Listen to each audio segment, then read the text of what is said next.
Hello, my name is John Stay, and this is my report on both the CIW survey and the document analysis projects and the synthesis of those reports. First, I thought it'd be important to try and specify some of the differences between the two reports, as they were quite different in nature and in topic. So as far as the CIW report, I did a phone interview with a family friend of mine, Bill Scher. He works as the director of third parties in a cosmetics company. So he basically oversees the receiving and specifications given to all third-party suppliers, people that make things that they don't make, people that package their products and ship them around the world. So the format was a phone interview. We talked for about a half hour about various aspects of his job, kind of used the questions as the guideline, and moved on from there into some side discussions based on what I thought was interesting and kind of what I thought was surprising, and also what I thought would be valuable for the CIW survey. We discussed a lot of the uses of writing in his workplace and how important it is. His biggest use is definitely emails, and we kind of delved further into that with who he emails and why and the various components of that. We'll get into that later. It really gave a good perspective of the employee in a company. I got to see how his day-to-day routine is and how much of his time is spent writing, as most of it is writing, both to people in his organization and to the suppliers and buyers that he's trying to source various materials from. On the other hand, we have the document analysis. Obviously, I started with a research article on the writing of students compared to the graduate students and the professionals. That was interesting, seeing how writing really evolves over time and that there is, in fact, clear trends, not just a case-by-case basis, but when you summarize a whole bunch of people, you get really clear trends in how writing tends to evolve. Obviously, then applied the topics to a report. Mine was on biofuels, actually a really large report on the status of biofuels as sort of a worldwide trend and phenomenon. That was interesting as well. Got a lot of insight into the strategies and mechanics used by those professionals. Obviously, those are some high-level researchers doing a large synthesis, so it's a really good example of a very professional and very formal report. That was a whole nother perspective, seeing the researcher side and the manager side versus just the employee. So moving on.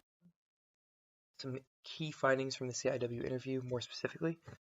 Bill said that writing was more important than oral communication. Now, he specified that he speaks a lot more in terms of his time. He spends a lot more time talking than he does writing. However, when he does write, it's a lot more weighted almost. There's a lot more gravity to it. It's something that can be referenced time and time again. So when he sends a big email to a colleague or to a supplier, it's something that they can use sort of as a guideline. It's more like writing an instruction manual versus giving someone a few tips. He said that it's nice to know that if he really hammers it out in an email and makes everything very clear, that there should be no miscommunications and no problems, because they can use that as a reference and kind of come back if they have any questions, versus talking to a coworker. Once they have that conversation, anything the coworker doesn't get and that doesn't stick in their mind can be lost, and that's something you might have to come back and answer further questions and keep talking, or there might be a mistake or something like that. So in that way, even though he spends less time writing, it can actually be a lot more important. He said that emails are his main source of communication with suppliers. He doesn't really do a lot of long reports or anything like that, just because he's in a position where his primary job is to keep communication with suppliers and keep things running smoothly. So emails for him are just as important as any longer documents he may produce on occasion. And in general, emails can be just as important as documents in any field, especially when you're doing sales or communication or something like that, where you're really not producing any documents, and the really vital form of writing that you're producing is just those emails. In those emails, clear writing definitely prevents some delays and some loss of profits, some delayed shipments, things like that. He specified to me a lot of cases where just small details that were wrong in shipments, things stacked wrong on the pallet, things mispackaged, even caps not screwed tight enough on tubes of product, things like that can really cause problems, things you wouldn't think about, but that really need to be very specific. Or you can have problems with international shipping, you can have problems with scanning things at the warehouse, just little things that end up costing the company a lot of money over time. And clear writing can definitely help prevent a lot of those delays and prevent a lot of those mishaps. Another interesting point he specified was technology not always being for the good of the company. He gave a lot of examples of times where he received a ton of emails on just small updates, just things like little tiny updates, like where a package is, every 10 minutes, and it's just too much. Things like that can really crowd your inbox, literally, and make it hard to see things that are truly important. So keeping things brief is also pretty important in the professional field, and only sending updates when it's really, meaningful, not just kind of sending updates up the chain for fluff or to keep the top guy, happy. As far as his advice for graduates, he specified reading and listening carefully. Those were his two biggest things. He said a lot of people, especially in college, learn how to skim very effectively just because there's so much material to read. And if you're reading 5 different textbooks and you have to read a chapter a day, it's just you learn very effectively how to skim and just pull out the little things. But once you get into the professional field, a lot of publications have small details that are actually really important, especially in his emails.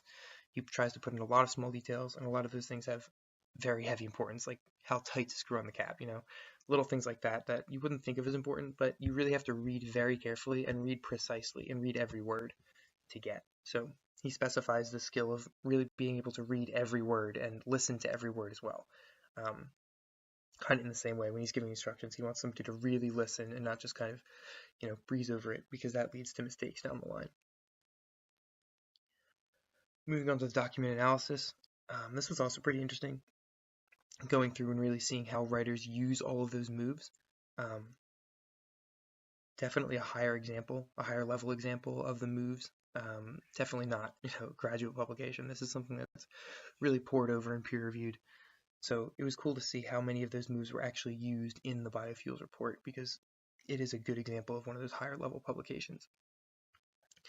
They used a lot of those moves in interesting ways, kind of the expected way for each one. The code glosses, clarifying points. They used a bunch of different kinds of code glosses, the IE, the for example, specifically, especially when they were trying to emphasize something that could be contentious, something that, some findings that some people would argue one way or another, or some conclusions that could be misconstrued. They use an IE or a for example and throw it in there and really hammer out what they want it to say.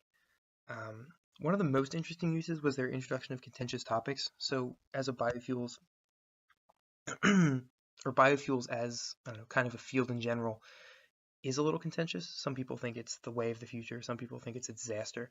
And they really introduce everything with some undisputed facts and then take their position from there.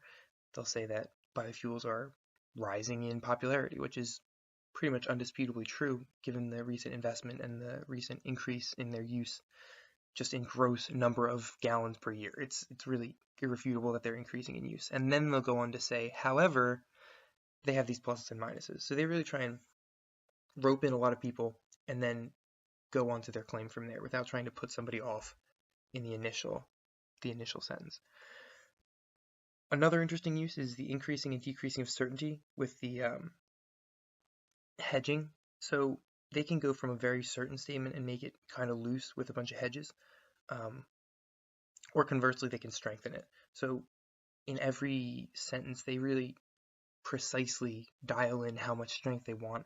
Usually on their research findings, when they're analyzing data, they tend to hedge a lot and try and make it a little more uncertain than I think it should be, but it's for the best as far as a scientific perspective to not make any assumptions, even when the data is pretty clear. So they really take that scientific stance and try and make everything at least a little bit uncertain, even when it seems pretty certain. Just a good professional practice in general. Between all the connectors, they make the writing flow really nicely. All the howevers and everything they throw in really makes it flow well and not seem as choppy. And then obviously, as I said before, it helps to pull in the audience when you're settling on an agreed upon point and then using that as a launch pad for your kind of core argument. It shows that all of the moves are useful in most professional fields. This is kind of a specific example, but it's easy to imagine how some of those moves could be useful in other fields outside of scientific research, things like marketing, sales, academia, other places where similar uses are necessary, trying to convince someone of something or trying to demonstrate certainty or uncertainty in your finding. Combining the lessons from both assignments, it seems like we spent time on both sides of the same issue, both sides of the same coin. The moves report taught us more about how to improve our writing, good ways to put in moves, showed a lot of examples on where moves are used, and that's something you can really take, and I can take and kind of try and build that into my writing more. I think I've used several IEs since we did that report, just in terms of trying to increase my usage of those, especially seeing how much professionals do use phrases like that, and it really does help clarify your writing. The other side of that is why good writing is important. So with the CIW report, we learned a lot about why professional writing is vital in the workplace, and saw firsthand, from people we know or people we met that are professionals, how their writing is important and how it impacts their company directly. So we got to see why it's important, and then immediately afterwards, how to make it better. It really acted as kind of the motivation and then the learning after that, which is definitely a good way to motivate the student. As far as specific uses of moves, I think the best example was the code glosses for clarification. So my family friend has to clarify a lot of things, and I'm sure uses a ton of code glosses to clarify to suppliers exactly what they want. Like, we want this on this side of the bottle and this far up from the bottom, and the cap has to be on this tight, and there has to be this many on a pallet stacked in this particular fashion. So delving into all those specifics and really making sure someone understands is sometimes difficult, especially when you don't know exactly what the other person's going to construe your writing as. It takes a lot of clarification and code glossing to make that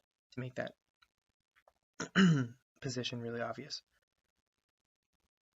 Most of the focus here has been putting on moves in really formal communication, things like reports. Obviously, what I analyzed, the biofuels report, was a very formal report. It was designed for world leaders and governments to analyze and say, okay, here's how we're going to make policy decisions regarding these fuels. Moves can also be applied to a lot less formal communication. Things like emails, even though emails a lot of times can be the most formal thing a company really produces, in the fact that especially my family friend sends most of his emails back and forth to suppliers, and those are really important communications for the company. So you can apply the moves in a setting like that, or you can apply moves in a really important report that's peer reviewed and whatnot.